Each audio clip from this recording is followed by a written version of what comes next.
邊個會諗到嗰個曾經喺舞台上面不可一世、骨子裏流淌住叛逆血液嘅謝霆鋒，竟然會好似一隻喪家之犬咁，喺2025個除夕深夜嘅暴雨入面，傷失重重咁跪喺紅山半島嘅泥濘裏面。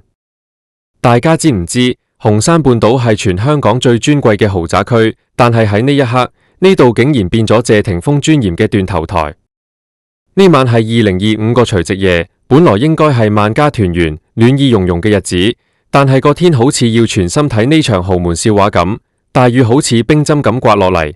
一架黑色嘅保姆車死火喺通往張柏芝住處個斜坡上面，車燈喺雨幕入面絕望咁閃爍，就好似呢個男人呢一刻搖搖欲墜嘅心。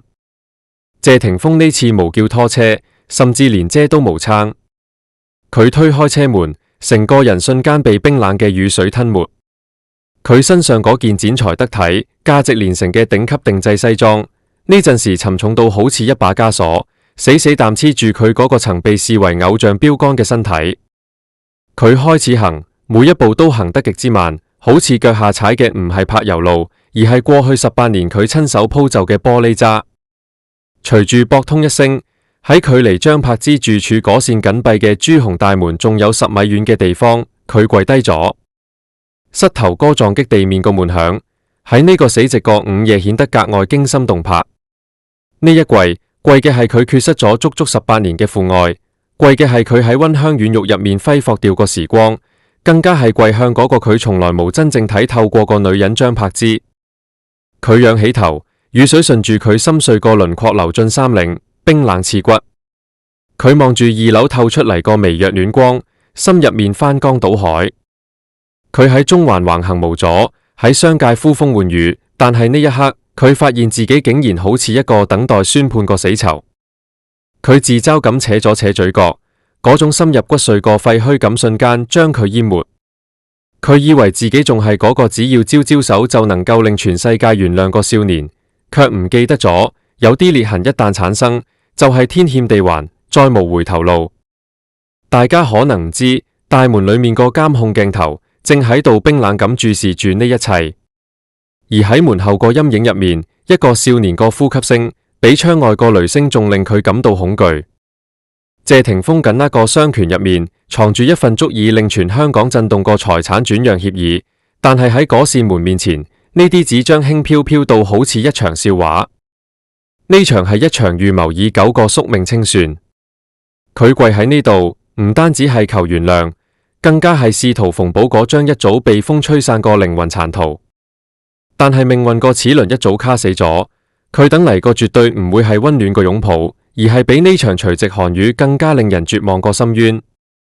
嗰扇緊閉個朱紅大門，好似一道隔絕咗兩個世界個生死線。門外係跪喺泥濘入面被暴雨沖刷、尊嚴全無個謝霆鋒，而門內係死一般個寂靜，同埋一種令人窒息個審判感。監控器個紅點喺雨幕入面悠悠閃爍，謝霆鋒心入面好清楚，張柏芝喺度睇住，佢個仔都喺度睇住。佢個掌心撐喺冰冷個地面，沙粒磨破咗皮膚，血絲混住雨水滲入肚入面。呢種肉體上個痛，竟然令佢嗰粒麻木咗好耐個心感到咗一絲變態個快感。佢曾經以為自己呢世都唔會再為邊個下跪，直到佢發現自己贏咗全世界，卻唯獨喺血脈個傳承面前輸到一敗塗地。咔嗒一聲，一聲極之細微個鎖簧轉動聲喺謝霆鋒耳入面就好似平地一聲雷。大門無全開，只係推開咗一道啱啱好可以容納一個人企喺度個罅隙。嗰道罅入面透出嚟個唔係迎接個暖光，而係一種近乎荒涼個寒意。Lucas 嗰個曾經被媒體長槍短炮圍剿，而家已經長成挺拔少年個謝家的子，就咁靜靜咁企喺陰影入面。佢無撐遮，半邊面被門後個燈光勾勒出冷峻個線條。嗰副眉眼，嗰個鼻梁，簡直就係後生版謝霆鋒個復刻。但係嗰對眼，卻無謝霆鋒當年個清潔同張揚，只有一種睇透世俗之後個死寂。父子兩個隔住嗰道門罅對視，空氣好似喺呢一刻凝固成咗實體。謝霆鋒張咗張嘴，喉嚨入面好似塞滿咗碎玻璃，沙啞到吐唔出一個字。佢想叫佢個名，想問佢呢啲年過得好唔好，想話俾佢聽自己帶咗最好個除夕禮物。但係 Lucas 就咁企喺度，雙手插落袋，身體微微前傾，帶住一種居高臨下個審判感。嗰種眼神，謝霆鋒真係太熟悉啦。嗰係佢當年睇謝賢個時候，嗰種帶住恨意同疏離個冷漠。你嚟做乜？ Lucas 開口啦，聲好輕，但係好似一把手術刀，精準咁劃開咗謝霆鋒試圖偽裝個體面。謝霆鋒把聲喺風雨入面顫抖，我想嚟睇下你，睇下你哋。呢個喺商界殺伐果斷個男人，呢一刻卑微到入咗塵埃。Lucas 冷笑一聲，嗰聲冷笑短促而淒涼，喺空曠個玄關回蕩。謝先生，紅山半島個門禁好嚴，你係點樣入嚟㗎？係憑你嗰張全香港都認得個面，定係憑你袋入面嗰張以為可以買斷一切個支票？謝霆鋒個心臟猛咁抽搐咗一下，佢望住門罅入面個少年，突然意識到呢18年個鴻溝唔係過一次賠一筆錢就可以填平。呢門罅入面露出嚟個每一寸空氣，都寫滿咗張柏芝呢啲年獨自吞落去個委屈。呢係一場蓄謀已久個冰封，而佢只係嗰個試圖用體溫去融化冰山個跳梁小丑。呢陣時個張柏芝正頹然咁靠喺2樓個扶手上面，聽住樓下個動靜。佢無落樓，因為佢知呢個男人一早已經唔屬於呢個家啦，而呢個家真正個守門人已經長大啦。謝霆鋒艱難咁挺直咗上半身，試圖喺嗰身泥濘入面揾返一絲做老豆個威嚴。佢由懷入面攞出一個被防水膜層層包裹個暗紫色絲絨盒，嗰係佢親自去蘇富比拍返嚟個絕世孤品，價值連城。佢顫抖住手，想遞過去，嗰係佢自以為是個投名狀。但係 Lucas 喐啦，少年無伸手去接嗰個承載住虛偽父愛個盒，反而向前跨咗一步，徹底行出咗門後個陰影。嗰一刻，佢眼底積壓咗18年個心紅，好似一場醞釀已久個海嘯，瞬間將謝霆鋒徹底淹沒。謝先生，收起你呢啲令人嘔心個施捨啦。Lucas 個聲壓得好低，但係帶住一種近乎偏執個狠勁。你以為你跪喺呢度，老天爺就會計你一功？你以為你淋咗一場大雨，就可以洗乾淨你身上嗰股自私個香水味？謝霆鋒個手僵喺半空中，雨水順住絲絨盒滴落地，顯得卑微又可笑。Lucas 步步進逼，你知唔知我媽咪為咗守住呢個家，喺媒體個圍剿入面崩潰咗幾多次？你知唔知每一個除夕夜，細佬問我爹地喺邊度個時候，我要編幾多個大話先可以哄佢瞓覺？嗰陣時你喺邊度？你喺度享受你個自由，你喺度追求你個真愛，你喺度扮演你嗰個瀟灑不羈個謝天王。謝霆鋒個呼吸變得極之急促，嗰種由於過度愧疚而產生個窒息感令佢幾乎企唔穩。佢望住眼前呢張同自己一模一樣個面，卻感到咗一種前所未有個陌生同恐懼。Lucas 自嘲淡一笑，嘴角勾起個弧度，充滿咗宿命感。佢死死咁盯住謝霆鋒個眼，一字一頓，吐出咗嗰句足以將呢個男人徹底擊碎、送入萬劫不復深淵個咒語。由你選擇轉身離開嗰一日起，嗰個謝霆鋒一早已經死咗喺我個記憶入面。而家個你對我嚟講，只係一個流住同樣血液個陌生人。你已經唔配做我生父。轟隆一聲，一道紫色個閃電劃破長空，唔配做我生父呢6個字，好似6粒釘，生生釘入咗謝霆鋒個脊梁骨，震碎咗佢身為男人、身為老豆最後個一絲尊嚴。佢眼中個光喺呢一瞬徹底熄滅，嗰係一種毀滅性個崩塌。佢曾經諗過無數種重逢個場景，卻唯獨無算到佢親生仔會喺呢個萬家團圓個夜晚，親手剝奪咗佢作為父親個合法性。喺呢場靈魂個淋濕入面，最慘烈個戰場其實喺嗰扇大門後個旋轉樓梯上面。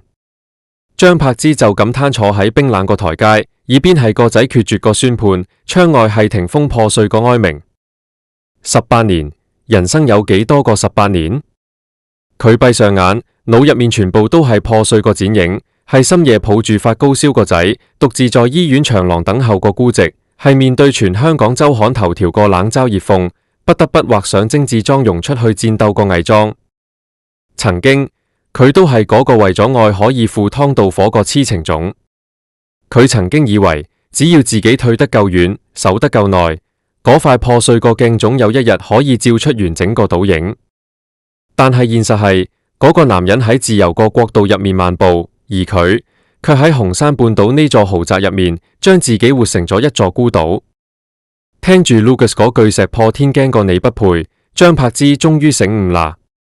佢等個從來都唔係嗰個浪子越過圍牆返嚟，佢等個係呢個留住嗰個男人血液個少年，能夠企出嚟親手終結呢段長達2代人個夙願。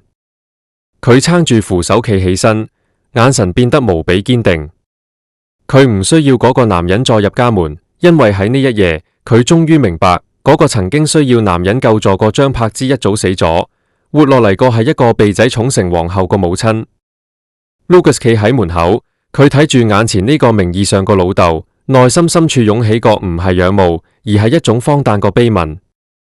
喺 Lucas 個成長邏輯入面，父親呢個詞從來都係一個諷刺個虛詞。佢要用呢種最極端個拒絕，話俾呢個男人聽，你俾唔到個愛，終將化作刺向你最深個一把劍，而且呢把劍係由你最親近個血脈親手打造。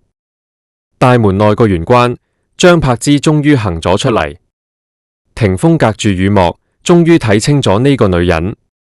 佢着住一件松垮個針織衫，長髮隨手紮喺腦後，多咗一種好似生鐵一樣冰冷個韌性。俾佢走啦 ，Lucas。張柏芝開口啦，聲嘶力竭卻穩如磐石。謝霆鋒成個人震咗一下，佢抬起頭，眼神入面寫滿咗哀求。佢想解釋呢18年個身不由己，想解釋性格缺陷造成個逃避，但係當佢對上張柏芝嗰對好似枯井但無波無瀾個眼個時候，所有台詞都爛喺喉嚨入面。霆鋒，你以前成日話人生就好似一場博弈，但係你唔記得咗，博弈係有時效性個。張柏芝自嘲咁勾起唇角，18年前我喺呢度求你俾仔一個完整個家，你話你追求個係靈魂自由。嗰陣時全香港都喺度睇我笑話，我忍住嗰啲無孔不入個狗仔，忍住你同另一個女人個事蹟，忍住每一個仔生病時個絕望。我以前以為我係等一個奇蹟，但係今日我明啦，我等個從來唔係你，我等個係呢一刻，我終於可以挺直腰板話俾你聽，你俾唔到我個安全感，我個仔俾咗，你俾唔到我個尊嚴，我個仔贏返嚟啦。謝霆鋒個眼眶徹底紅咗，嗰係一種被命運戲弄之後個無力感。佢呢啲年自詡心情，自詡活得通透，但係呢一刻佢發現自己喺呢個家扮演個角色，竟然連一個過客都不如。佢帶返嚟個財產、名聲、地位，喺張柏芝呢18年孤軍奮戰面前，單薄到好似一張廢紙。呢扇門你可以跪，但係你入唔嚟啦。張柏芝講得極之平靜，平靜到連嗰一絲恨意都消失咗。呢先係最殘忍個殺人心法，連恨都無啦，只剩低徹底個永恆個漠不關心。大門合埋個最後一秒，張柏芝無回頭，而謝霆鋒喺嗰聲絕望個閉合聲入面，成個人攤倒喺雨地。紅山半島呢道鐵門隔絕個唔單止係父子，更加係香港演藝圈成個時代個餘震。謝霆鋒跪喺原地，雨水順住眼睫毛滴落，模糊咗對眼。佢唔知個係喺維多利亞港個另一頭，無數雙眼正喺度潛伏。謝賢喺半山寓所個長嘆，拉姑喺佛堂前個垂淚，都喺呢一夜化作咗無聲個背景板。而喺遙遠個北方，王菲正點燃一支煙，望住窗外漫天風雪，陷入長久個沉默。佢太了解謝霆鋒啦。佢知道個男人要去挑戰個唔係張柏芝，而係佢親手種下個因果。王菲心入面可能喺度諗：霆鋒，你以為呢個世上所有個債都可以用對唔住嚟清還咩？喺佢哋嗰場世紀復合入面，所有浪漫其實都建立喺對另一個家庭個廢墟之上。全香港個媒體呢陣時已經聞到血腥味啦。明早個頭條已經寫好，謝霆鋒隨即跪求原諒，長子 Lucas 閉門謝客。呢唔單止係豪門醜聞，係一場關於報應個集體圍觀。謝霆鋒以為佢係演緊一出浪子回頭金不換個感人戲碼，但係全世界睇到個係一個被時代拋棄、被親情驅逐個孤魂野鬼。佢終於明白喺呢場橫跨20年個宿命殘局入面，佢從來都唔係嗰個執旗個人，佢只係一個被命運撥弄個卒子。呢係一個關於父親個詛咒，一場跨越半個世紀個輪迴。喺香港演藝圈個史書入面，謝家男人從來都係自私同叛逆個代名詞。謝賢當年留低拉姑個嘆息，謝霆鋒以前用盡力氣去反抗謝賢，甚至發誓唔好活成謝賢個樣。但係命運最殘忍個玩笑，就係你拼命逃離個終點，往往就係你出發個起點。謝霆鋒低頭望住雨水中嗰張面，突然意識到佢追求所謂個靈魂自由，其實只係喺重複老豆個自私。佢俾咗仔最優一個物質，但係佢唯獨唔記得咗一個少年成長需要個係雨夜撐遮個身影，而唔係冷冰冰個信託基金。謝霆鋒諗起謝賢晚年個孤獨，佢以為自己會係打破魔咒個人，點知 Lucas 比佢更狠更絕。Lucas 用一種近乎神聖個冷靜，剝奪咗謝霆鋒做老豆個資格。謝家男人通通輸俾咗自我。呢場血色淋漓個升華，令謝霆鋒終於睇清咗豪門個虛妄。凌晨3點個香港，謝霆鋒終於企咗起身。佢雙腿麻木到失去知覺，每喐一下都好似萬箭穿心。佢冇回頭望嗰扇門，因為佢知嗰度已經冇佢個位置。佢步履蹣跚淡行向嗰架保姆車，拉開車門坐入去。後視鏡入面嗰張面蒼白頹敗，呢個仲係嗰個喺公館高唱謝謝你的愛1999個叛逆少年咩？不，鏡入面個人只係一個被時間處決個囚徒。佢開始猛踩油門，保姆車喺大雨入面絕塵而去。佢瘋狂咁掠過大潭道，衝向空無一人個中環。中環啲摩天大樓個燈火落喺佢眼入面，竟然好似一座座巨大個墓碑。佢諗返呢8年，佢喺頂級餐廳推杯換盞，喺北京四合院享受歲月靜好，以為自己活得通透。點知 Lucas 嗰句你不配，好似一記響亮個耳光，將佢由場大夢入面打醒。佢發現自己其實從來冇真正擁有過乜嘢，王菲係佢追求個幻夢，張柏芝係佢虧欠個債主，仔係佢無法直視個審判者。紅山半島個晨曦穿透雨霧，昨夜個雲飛薄散好似一場夢。但係地板上個泥濘足跡證明，謝家已經完成咗最慘烈個解體。張柏芝坐喺餐桌主位，望住對面溫柔個仔，佢鼻尖一酸。呢場戰爭無贏家，但係有解救。張柏芝贏返咗女性最後個體面，佢擁有咗世間最珍貴個避風港。而謝霆鋒呢？佢追求極致個愛，追求真我，點知到咗50歲門檻，手入面握住個竟然只有冰冷個數字。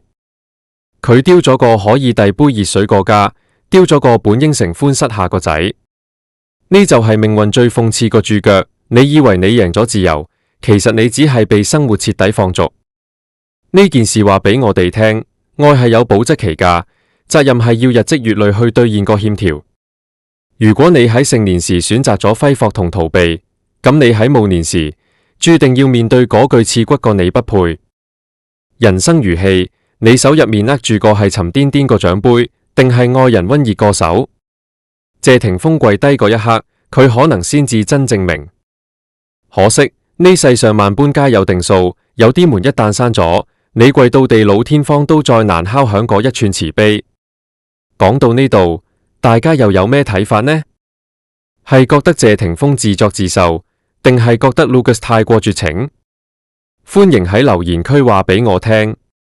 如果你鍾意呢條片，記得點讚、分享同訂閱我哋頻道，冚埋個細鐘仔，你個支持係我哋持續更新個動力。